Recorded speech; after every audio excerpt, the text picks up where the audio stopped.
ನೋಡಿ, ಬಸವಣ್ಣವರು ಇಂಗ್ಲೇಶ್ವರದಲ್ಲಿ ಹುಟ್ಟಿದ್ರು, ಬಾಗೇವಾಡಿಯಲ್ಲಿ ಹುಟ್ಟಿದ್ರು, ಅದು ಒಂದು ದೊಡ್ಡ ಪ್ರಶ್ನೆ ಇದೆ. ಸರ್ಕಾರ ಮಾಡೋದಿದ್ರು 3 ಕಡೆ ಮಾಡಬೇಕಾಗಿತ್ತು.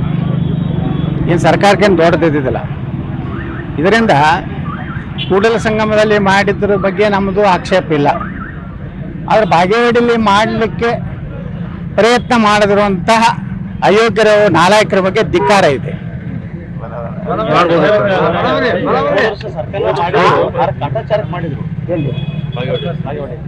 ಕಾಟಾಚಾರ ಅಲ್ಲಿ ಇರೋನೇ ಕಾಟಾಚಾರದ ಒಬ್ಬ MLA ಅದಾನ. ಅವ್ರು ಲೂಟಿ ಮಾಡ್ಲಿಕ್ಕೆ ಹೋದ MLA. ಅಲ್ಲೆಲ್ಲ ಟೆಂಡರ್ ಆಗ್ತಾವು, ಕೃಷ್ಣಾದಲ್ಲಿ ಭಯಂಕರ ದುಡ್ಡು ಹೊಡಿಬೇಕಂತ ಹೋದಾವ ಗಿರಾಕಿ.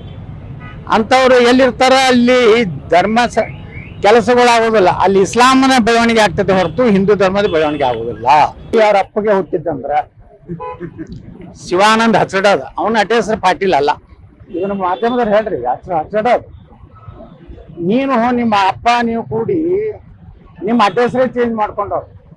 ಎದಕ್ಕೆ? ರಾಜಕೀಯ ಸಲುವಾಗಿ. ಪಾಟೀಲ್ ತಿಂದ್ರೆ ಏನೋ ಗೌರವ ಬರ್ತದಂತ ಇಟ್ಕೊಂಡವ್ರು ನೀವು ಹಚ್ಚಡದ ಆ್ಯಂಡ್ ಕಂಪ್ನಿ.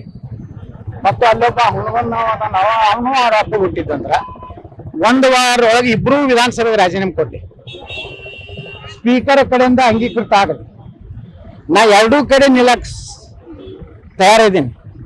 ನಿಮ್ಮ ಅಪ್ಪ ಹುಟ್ಟಿದ್ರ ಮುಂದಿನ ಶುಕ್ರವಾರ ಒಳಗಾಗಿ ನೀವು ಇಬ್ರು ಹೋಗಿ ಸ್ಪೀಕರ್ ಕೊಟ್ಟು ರಾಜೀನಾಮೆ ಕೊಟ್ಟು 2 ಸ್ಥಾನಗಳನ್ನ ತೆರವು ಮಾಡ್ರಿ. ದಮ್ಮಿದ ನೀವು ಪಕ್ಷೇತರ ಬರ್ರಿ, ನಾನು ಬರ್ತೀನಿ, ಬಾಗೇವಾಡಿಗೆ ಬರ್ತೀನಿ. ನೀವ್ಯಾಕೆ ಇಲ್ಲಿ ಬಿಜಾಪುರಕ್ಕೆ ಬರ್ತೀರಿ? ನಿಮ್ನ ಅಲ್ಲೇ ಮಾಡಿಕೊಟ್ಟು ಬರ್ತೀನಿ, ಪಾಕಿಸ್ತಾನದಾಗ ಹೋಗಿ ಮಾಡಿಕೊಟ್ಟು ಬರ್ತೀನಿ.